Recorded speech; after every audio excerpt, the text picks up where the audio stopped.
Hi, everyone. Welcome today to Celebrity Customer Experience Riffs with me, Jill Raff, where we riff on anything and everything customer experience, employee experience, because you cannot have one without the other. I want to thank you for joining me today. I hope everyone had an amazing Thanksgiving and are ready to jump back in with all of our gratitude and all of our experiences because now begins a season in particular where we are experiencing customer experience, call centers, all of that regularly, a lot in the next month with all the holiday shopping coming up. So I want to thank you and everyone's busy schedule for joining me here today. If you're watching the replay, thank you. If you're watching live, please join me in the conversation. And even if you're watching the replay, tag me, give me your comments. I want to know your thoughts. It really adds to the contribution, to the interest, and of the thread of the topic of what is being discussed. So thank you, and I appreciate your time. And to maximize this time, really, if you have anything in particular you want to discuss with me, please reach out. I will put that up on the screen. You can reach me on my website, www.jillraff.com, or reach out to me directly, jill@jillraff.com. Feel free to share this episode with anyone who you feel it might also pertain to and who may benefit from this. Okay, so let's jump in. Today's topic in episode 79 is how do you feel about call centers? I know that's a loaded question, right? Like, oh my gosh, right? Even just when I say that, did you notice? I had to take a deep breath. Let's see. I bet you're thinking, Jill, where do I even begin? Let me count the ways, followed by a lot of expletives when it comes to call centers. We're all so used to and almost programmed, sadly, to expect the worst, to expect long wait times, to expect being transferred 3, 4, 5 times till we finally get the right person to speak to not getting our resolutions on what it is we're calling about. Oh my gosh. So many experiences I have had, and I'm sure you have as well. So please do join me in on letting me know about yours. So let's start with looking at some of the factors that influence our experience. One is the number of rings before someone actually answers when you're calling in. So, ironically, my first job at the age of 7 was working at McDonald's. My parents opened McDonald's number 150 in Ocala, Florida, actually in March of 1959, and then moved to Columbus, Georgia, and opened their second store in 1962 in Columbus, where I grew up. And so when my sisters were older and working on the milkshake machines that Ray Kroc sold to the McDonald's brothers, I answered the phone. That was my first job. And what I call today, what would have been called then, what is called today, a director of customer first impression, because let's face it, how someone answers the phone is going to impact your experience, starting with how long does it take them to answer the phone? Do they answer within 2 rings? The general rule of thumb is they should answer the phone within 2 rings. If it goes to the 3rd ring, you've already started off on the wrong foot. So, okay, let's assume they've answered on 2 rings. Now what? We feel the other person on the other side, which is why I always recommend when talking to clients about their people answering their phone is the importance of that smile. Now, you might not realize it, but when we smile, it actually affects the chemistry in our body. It affects how we project ourselves, how we are feeling. And in fact, you can even change your own mood by forcing yourself to smile. And did you know it takes less muscles to smile than it does to frown? So I want to encourage everyone to themselves, when you're in a bad mood, try smiling and see what happens. It might take a few minutes, maybe even just seconds, but it will change your mood. And the person on the other side of the phone will feel that energy from you. So encourage your people when they're answering the phone to actually smile. Now, when that happens, it will also affect another factor, which is their tone. Now, if someone's really tired and they just talk like this and they answer the phone, hello, or, hello, this is ABC company. Oh my gosh, are you going to want to engage with that person? How are they going to feel? If they're whispering really softly, hi, welcome to ABC company, you feel like they're not there, they're not interested, there's no energy. Or if they're like, hello, ABC company, right? Did you feel the tone and the volume? What did you feel from that? It's almost as if I'm bothering them by calling. They're in a hurry. They really don't want to be answering the phone. They really don't want to be talking to me. So think about your tone, your volume, and the energy that that gives off to your customer calling in. It is super important, and all of these things really supports the energy that and the message that you're giving off through the voice of your own employees. So tone, volume, energy, number of rings, right? All of those things are factors to when you're answering the phone in a call center and the impression that your customer is going to get. Now, another one is, let's think about this.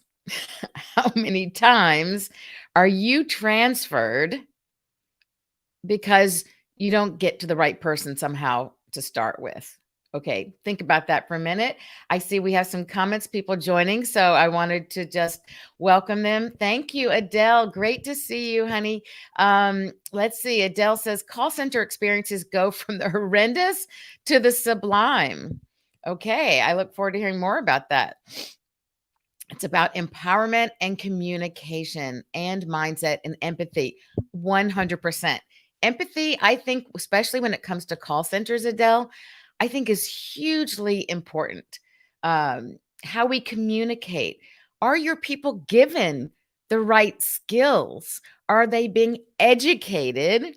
As everyone knows, if you've listened to me before, I think there's a big difference between education and training. Education dives more into, or and along with the values that you're projecting, your brand culture, your brand promise that's being put out to your customer, as well as the training of the logistical aspects of that, right? So that's super important. Adele goes on to say a pre-shift energizing mantra is also helpful. I agree, to get everybody on board, to get them jazzed, to get their energy that I just talked about up and in the right place, feeling that positive energy, because your people will feel the positive energy. And yes, energy is so important. Completely right. Um, Education, great point, Jill. Thank you. Yeah, no one else talks about it. It actually, it's part of my proprietary process. But there's a big difference between educating people and training them. And it's why so often on podcasts or interviews I've been on, people are like, Jill, you don't believe you should train your people? Like, what's up with that? How can you not train your people? That's because I believe we need to educate them. You can train an orangutan to smile. You can train or actually with technology, right? With AI, you can program computers to respond a certain way. But when it comes to people, we have to invest in who they are and their value. And that means educating them, not just training them. So let's continue on with the different pieces that I was talking about, the factors that actually influence a call center call right from the get-go. So almost always there's an automated system. You don't get someone immediately. And they ask you, what's your name? What's your email address? What's your phone number? What are you calling about? What device are you calling about? What problem are you calling about? What solution are you looking for? Right? Like a million questions. And so, you put all that, usually you put that in on your keypad. Then they tell you we have unusually long call times, right? How do they like? I'm sure that is programmed in for every single caller, regardless of the amount of time that they really know. There's nothing adjusted, I can guarantee, that's connected to the real time of things that are happening, because often they'll say, oh, if you want to leave your phone number, right, we'll call you back and save your place in line. I don't do that usually because I find I hold on, and sometimes miraculously within a minute or so, I get someone live on the call. But what's frustrating is that then after I've done that, usually it's not the right person, even though I have pressed the right prompt to get me to the department I need. And so then they have to transfer me. So I want to tell you about an experience that I had yesterday that almost sent me through the roof. I was so frustrated. It was insane. And then I'm so happy that I want to be able to tell you about something that happened this morning that was totally the opposite. And I think that goes back to your comment, Adele. I'm going to put it back on the screen here where you said the experiences can go from the horrendous to the sublime. So really interesting. I want to also welcome in Sethu Raghu. Thank you for joining. How call center help for public? Um, can you clarify, add a little more in? I'm not sure I'm picking up exactly what you mean by that, but I would love to understand what you're trying to contribute and what you're saying. So thank you for joining us today. Okay, so yesterday I called Oscar Health, who is my insurance company presently, and looking into other plans, deciding whether I should stay with Oscar at all, whether I should stay with the current plan or switch to a different plan. There's about 30 plans. Honestly, that in and of itself is a whole other episode because it is absurd. How in the world does one choose insurance today? I mean, you have to almost have a PhD to be able to figure this out. And I don't think I'm dumb or uneducated, but it is incredibly difficult and frustrating to decipher between them. And even when you can compare a few of the plans, there's so much more, and it's so complicated. It's ridiculous. And just side note, for every American to have health care and coverage, it should not be this complicated, but we won't go there. Okay, so back to the call center experience. We were, okay. So I was on the call with Oscar, and I went through all the details that I explained before, the prompts, this and that. I wait, I finally get through to someone, and I definitely press the prompt for speaking to someone about plans, letting them know that I'm currently a client. I'm a customer of theirs. And I ask if this is the right person. And she says yes. So we go through, I tell her everything that I wanted. I give her all the details. And what does she say? You guessed it. I'm sorry, I'm not the right department that can help you with this. I'll have to transfer you over to sales from customer service because sales is the one who knows about the different programs. Okay, no problem. So I'm transferred now to someone else and in sales, and this guy, Jose, comes on the phone. Now, before I get started, I say to Jose, I'm told that you're the person to speak with about this. I need to understand the differences between some of these plans. I'm trying to choose which one to either move into or whether I should stay with my current one. I'm currently an Oscar customer, and I give him all the basic details. And you know, one of the first things he says to me, "Are you currently with Oscar?" Really? It was as if he heard nothing I said. Okay, so right, the deep breaths I talked about, I took a couple deep breaths, and I said, Jose, I'm sorry, maybe I wasn't clear. I own it, right? If they don't understand, I'm going to start by owning it myself. Let me start over and explain to you so that you're clear on what my needs are. So I tell him again, I'm already a client, a customer. This is the plan I'm on. Like we go through all this. It was unbelievable. And then he asked about what plan I was on. And I just told him. So then he's like, "Well, let me have your personal details so I can look it up." I mean, the whole thing was, and now we're easily 15 minutes into the call and nothing's been done. So we're going forward. And then he says to me, no joke, "Do you want to make a purchase on a new plan? Because if not, I'm going to have to transfer you to someone else who can just give you the information about the plans." So I was like, "What?" I said, "Jose, how do you expect me to make a purchase if I don't have the information by which to make that purchase? I need to be educated. I was transferred to you to help me get the information about the different plans so that I can make a purchase and purchase the correct plan for my needs going forward." I, and we went back and forth on this. It was unbelievable. He says, "Well, if you're not going to buy a plan today, then I really can't help you because my system's going to keep prompting me on what plan to sell you." It was stunning. I mean, it was truly mind-boggling. I I I I took a bunch more deep breaths and I explained to him, "How in the world can you sell me something if you haven't taken the time to explain it to me?" And he just was fixated. And I said, "Are you all only concerned about selling me something? And that's okay. I understand you're in sales, but your customers shouldn't feel like you are selling them. And that, in fact, you're not even interested in speaking with them unless they're going to make a sale, make a purchase, right? You're going to make a sale." I was so frustrated. It was almost enough, honestly, for me to leave Oscar.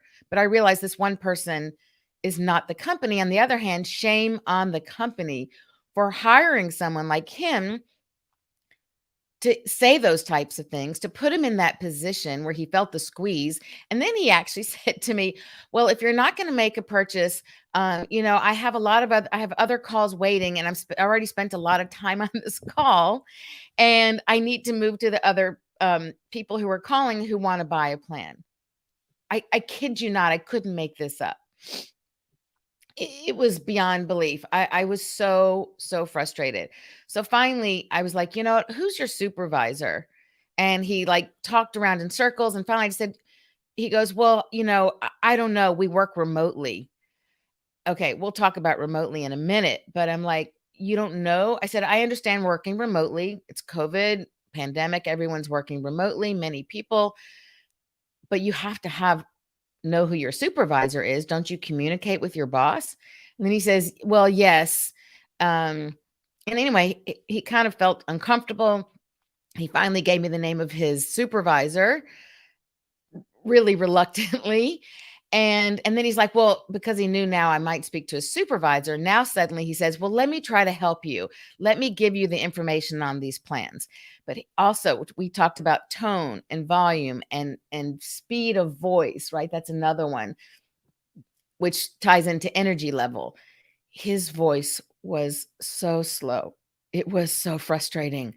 I just wanted to like put him like, change the speed 1.5 to speed him up. It was exhausting. And I just said, he said, well, before he had said he would transfer me to someone. So I'm like, let's just do that. Move forward. Let's transfer. Now he didn't want to transfer me. He wanted to keep talking to me to make this sale. And I just said, and it was clear he didn't even seem like he knew what he was talking about. He told me that he had access to information that I couldn't see, and which didn't make sense because it's all on their website. So finally, I just said, "You know what, Jose, I appreciate you. Please just put me forward to someone else." And he said, "Okay, I will put you forward specifically to the company. I'm sorry, the part of the company who can give you the information about the sales." Well, now, of course, he transfers me, and where do I get to? The very beginning, as if I just called the company with all the prompts for all the different departments. He didn't put me directly through to the person to give me the information. So I basically now, at least it was probably at this point a half hour into to my call, or maybe more, I was starting all over again. It was exhausting. It was so frustrating. Adele says, "Imagine deciding if you're in the 80s." or 90s. I mean, yeah, and here we are in 2021 where technology is huge and there's call centers, and this is the sad part. They're they're basically farming out their business to people remotely who they've not taken the time to educate on the basics of their plans, the information to provide to their people in order to make a purchase. So fast forward, um, I finally do get to speak to someone, Joe, who was much more knowledgeable, who had strength and confidence and competency in his voice. And he was able to help me, and I got what I needed resolved, and I moved forward with the purchase. And it just was insane to me that it took, by the time I finished the call, it was an hour later, 1 hour, to get some basic information from which I could make a decision on how to purchase and what to purchase. This should not be happening. Now, talking about working remotely, I mean, today, think about pretty much everybody's remote. And when I say remote, I'm talking about all over the world. So Adele says, I meant age. Seniors are really in a pickle dealing with this. Ah, I got you now. Yes. Oh my gosh. Right. Like, if I am so frustrated and it is taking this much effort for me, the amount of time on the phone, you know, trying and being pretty articulate, imagine those that are elderly trying to deal with this. It is shameful. It truly is shameful. And who was responsible? I have a poll going on right now on LinkedIn about who's responsible for that customer experience. And I did a whole other episode about who is responsible for delivering that customer experience. And I have to tell you, it starts at the top. It starts at the top. It starts inside, which is why my proprietary process is the inside out framework. But no matter what you're doing, if you're, farming out your work remotely, you have to take the time. It's not like you're saving money and you're just doing this and saying, okay, it's easier this way.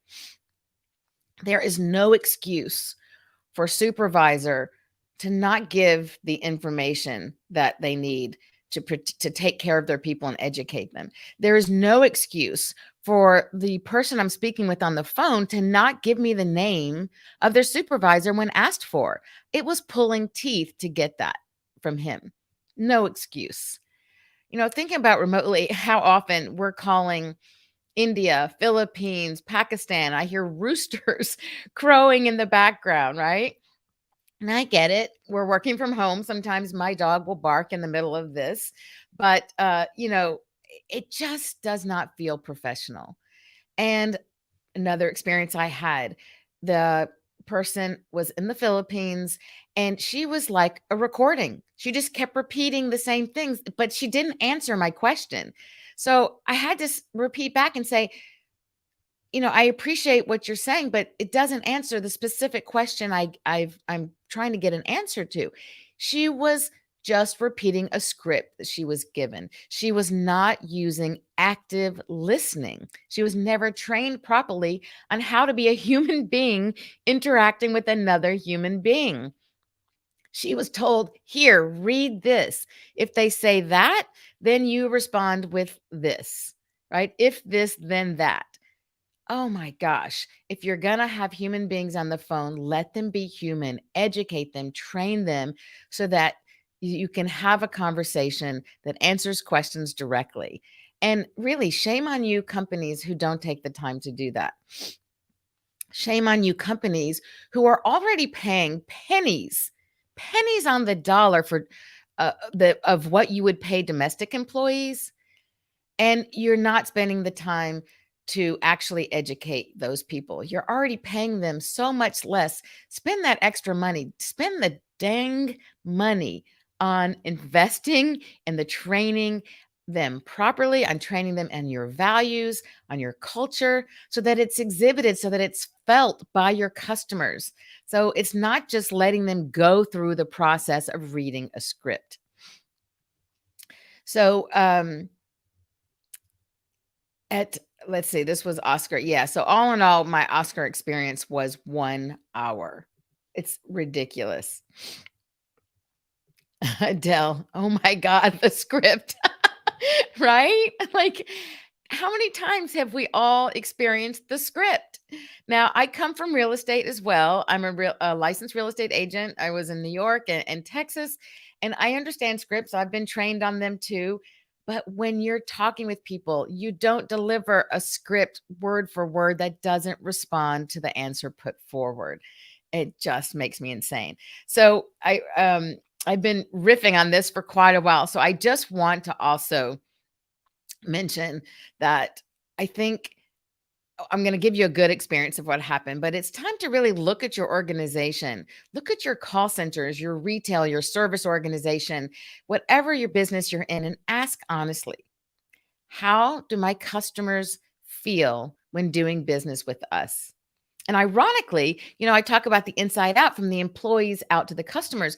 But in this case, it's interesting that it wasn't just EX to CX, but also it was CX to EX by the influence and the impact of our conversation at Oscar, because I am sure, sadly, Jose had a bad experience from my frustration on his side. So it's not just the employees that are affecting the customer experience, but in this case, my customer experience definitely impacted his experience of working as a customer.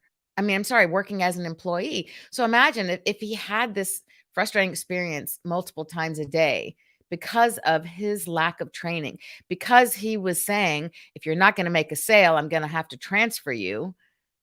Like, who allowed him to say that? Someone needs to let him know how he should speak to his customers. So I'm sure he had a bad experience, and imagine feeling frustrated and having customers lose their patience with them and the employee performance over and over, right? So that's going to create a bad experience for him, and multiple times over probably will make him think twice about continuing this job, right? I'm sure my discomfort made him feel pretty uncomfortable, and that's really a shame. But you never want someone answering your phones that make it bluntly obvious and actually say, if you're not making a sale, that they're only in it for the sale. So I want to quickly talk about a great experience, because I this morning had a call with Amivig. So unfortunately, I get really bad migraines. And I found a great solution for a shot once, injection once a month, super easy. And I have a card that made it super affordable. And I called to find out why this month my bill suddenly went up a lot. And this guy, Sam, answered from the call center, and he was amazing. First of all, things we talked about before, he had a kind, gentle tone. He had a tone of confidence and competency. He just created this empathy and competency that he was going to help me. He said, basically, I will follow up. I will take care of you. I will call the pharmacist.